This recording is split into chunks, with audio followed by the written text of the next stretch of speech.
Baik, sebelumnya selamat pagi, siang, maupun malam. Yang terhormat kepada dosen pengampu mata kuliah analisis proses kimia industri kimia, yaitu Pak Cho Udowo, di mana kami dari kelompok 3 kelas A akan membahas tentang HAZOP.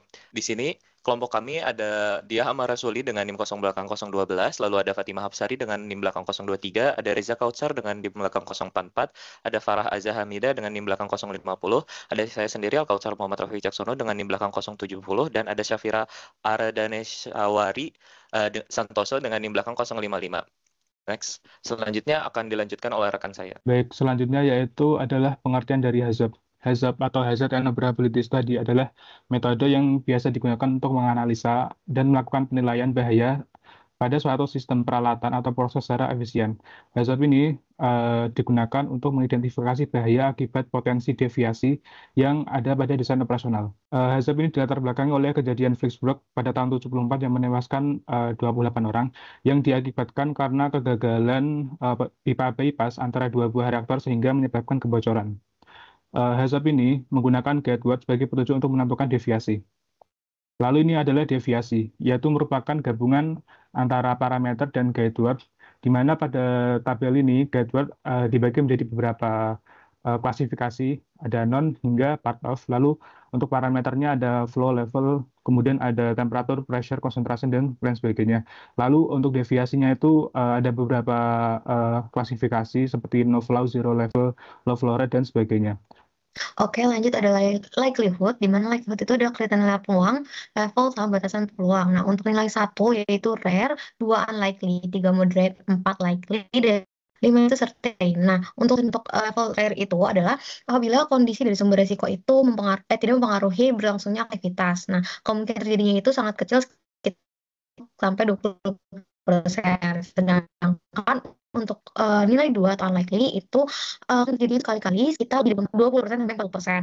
Untuk moderate itu kemungkinan terjadinya yaitu sedang atau sekitar lebih dari 40% sampai 60%. Untuk likely itu kemungkinan terjadinya sering atau sekitar lebih dari 60% sampai 80%. Sedangkan untuk certain itu kemungkinannya itu hampir selalu terjadi.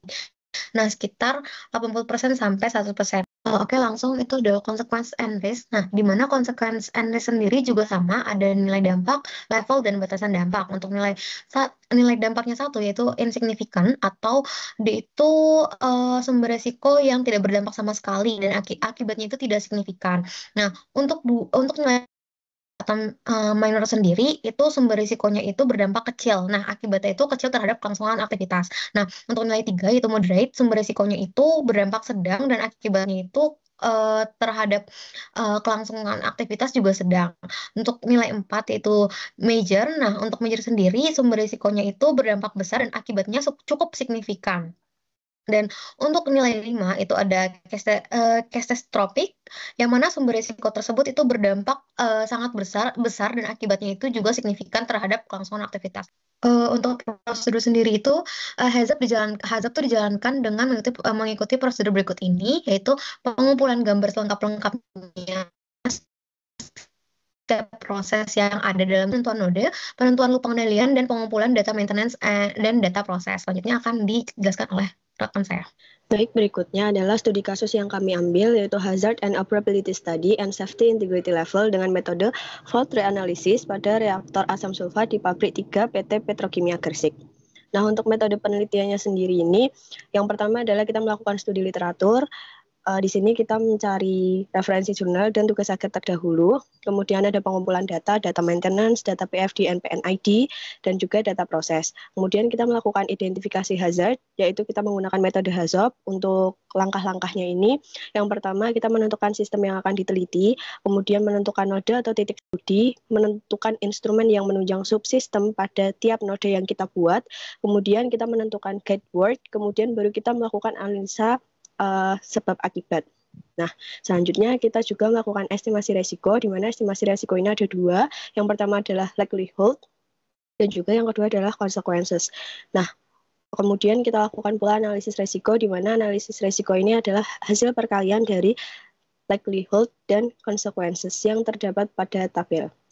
Baik, yang selanjutnya di sini ada not reaktor B2, di mana pada gambar itu keluaran dari B1 yang sebelumnya telah melewati HE atau heat exchanger itu akan diturunkan suhunya kurang lebih 520 derajat Celcius untuk masuk ke dalam B2, di mana di dalam B2 ini gas SO3 dengan kandungan 60% itu akan dikonversi menjadi 87%.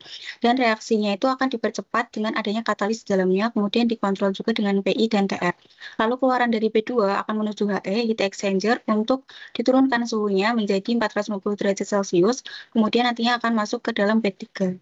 Nah, baik, selanjutnya di sini adalah tabel untuk penentuan guide word dan deviasi. Nah, di sini guide word itu ditentukan dari hasil control chart rata-rata, di mana itu grafiknya ada yang di atas ini, ya, ini ada di gambar 4.4. Nah, itu tuh dilihat cara penentuannya tuh dilihat dari banyak nilai yang berada di atas atau di bawah nilai rata-rata pengukuran, serta nilai tertinggi dan terendah yang dibaca oleh transmitter pada reaktor tersebut. Kemudian terlihat juga bahwa nilai dari temperatur setiap harinya tuh cenderung di atas atau di bawah nilai rata-rata dari pengukuran temperatur oleh temperatur record. Oleh karena itu, guide word yang digunakan di sini adalah high and low dengan deviasi high temperature and low temperature. Hal ini dikarenakan temperatur gas SO2 atau SO3 itu yang masuk ke dalam bed 2 itu terlalu tinggi maupun terlalu rendah. Nah, di sini contohnya untuk yang pertama ada gateword-nya itu menggunakan MOR, terus kemudian instrumennya di sini ada PI, inlet B2, kemudian deviasinya ada higher pressure, dan seterusnya bisa dilihat pada layar. Baik, untuk selanjutnya di sini ada tabel kriteria likelihood, di mana tabel ini itu ditentukan berdasarkan rumus, yakni ada rumusnya adalah likelihood itu sama dengan 43.800 dibagi MTTF. Nah, jadi 43.800 ini adalah merupakan jumlah jam dalam 5 tahun, kemudian dibagi dengan MTTF. MTTF itu merupakan 1 per failure rate. Jadi di sini dihasilkan kriteria likelihood-nya sebesar segini yang ada di layar.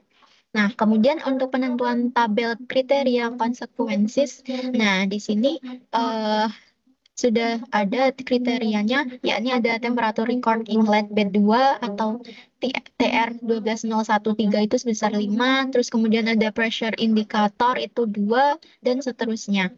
Nah, di sini kemudian ditentukan tabel risk matrix-nya. Tabel ini tuh ditentukan dari hasil perkalian antara tabel kriteria likelihood yang sudah ada tadi dikali dengan kriteria consequences-nya. Nah, jadi kan nanti ada temperatur record inlet itu 3 dikali dengan 5 itu hasilnya 15. Kemudian dan seterusnya itu nanti di sini mendapatkan hasil ada 2, 6, 9, dan 15, di mana yang ada yang 2 itu kan berwarna hijau, itu berarti resiko rendah. Kemudian untuk 6 dan 9 itu resiko sedang, kemudian yang 15 itu resiko tinggi.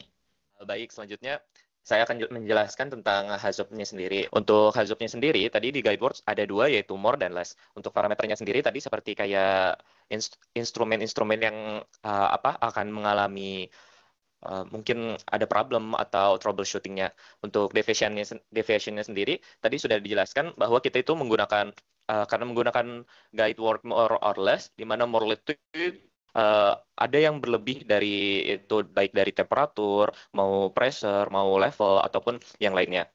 Lalu pada yang pertama itu ada di temperatur inlet bed 2, di mana terjadi higher temperatur. Lalu itu tuh kenapa sih bisa terjadi? Yaitu karena ada tingginya temperatur pada saat di pemanasan di dalam reaktor, atau bisa jadi karena keluaran outlet bed 1 TI 1024 itu terlalu tinggi, atau bisa jadi juga karena flow gas oksigen berkurang. Nah, atau juga bisa terjadi karena adanya temperatur tuh itu tuh tinggi antara TR 1202. Lalu kalau misalnya itu tuh nanti apa sih yang akan terjadi di mana ada grid katalis berlubang atau temperatur outlet bed 2 itu tinggi.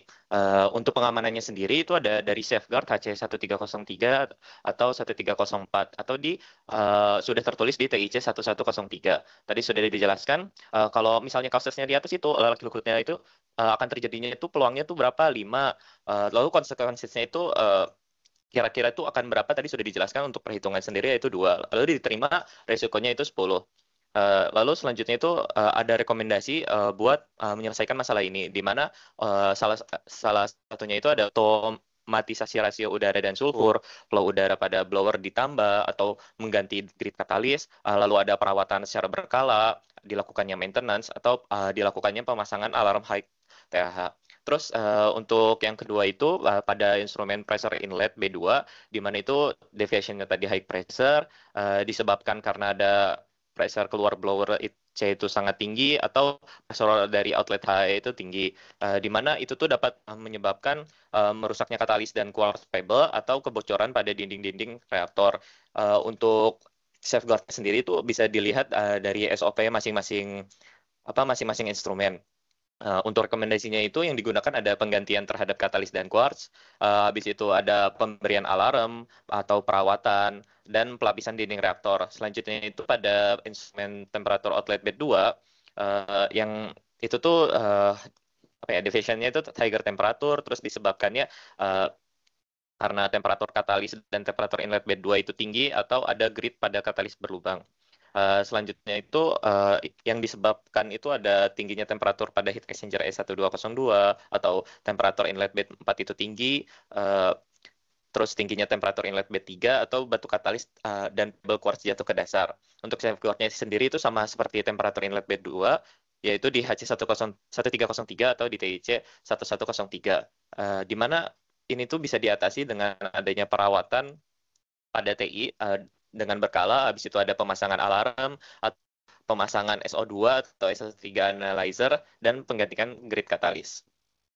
Dan untuk yang terakhir, pada guide word more itu ada pressure outlet bed 2, di mana itu disebabkan karena katalis bed 2 itu menggumpal karena hancur, atau pebble quartz pecah karena tekanan tinggi, atau grid katalis berlubang, di mana itu tuh dapat menyebabkan konversi yang terjadi itu tidak optimum, atau batu katalis dan pebble quartz jatuh ke dasar bed 2.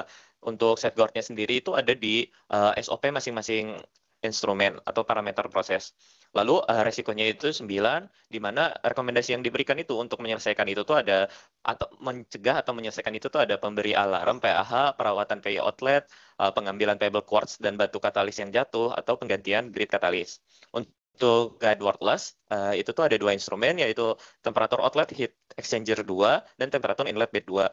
Di mana yang terjadi pada itu tuh dua-duanya sama low temperatur, cuman yang menyebabkan terjadi ini itu ada beberapa yang beda, di mana untuk temperatur outlet heat exchanger itu ada temperatur outlet absorber 2 rendah, habis itu ada temperatur outlet bed 2 rendah, terus ada kebocoran pada tube heat exchanger atau kebocoran pada sprit arm F1303 yang penyebab habis itu resiko konsekuensinya itu ada rendahnya temperatur inlet bed 4, konsentrasi asam sulfat terlalu rendah. Untuk safeguard-nya itu belum ada, maksudnya untuk penulisan gimana cara pencegahannya atau itu tuh belum ada. Resiko yang terjadi itu 6. Untuk cara mencegahnya itu dengan kalibrasi berkala pada TR1202. Untuk temperatur inlet bed 2 itu kasusnya itu ada rendahnya temperatur pada saat pemanasan di dalam reaktor, atau temperatur keluaran outlet B1 terlalu rendah, flow gas oksigen berlebih, atau temperatur tube HEE 1202 itu rendah. Di mana itu tuh menyebabkan rendahnya temperatur outlet bed 2. Safeguard-nya itu sama seperti yang di atas, di mana di inlet bed 2 itu HC1303 dan TIC 1103. Untuk resikonya sendiri 10, untuk cara pencegahan atau mengatasinya itu dengan pemasangan alarm low THL. Sekian presentasi dari kami. Mohon maaf bila banyak kesalahan pada presentasi ini. Semoga bermanfaat bagi pendengar yang mendengarkan presentasi kami. Sebelumnya, terima kasih.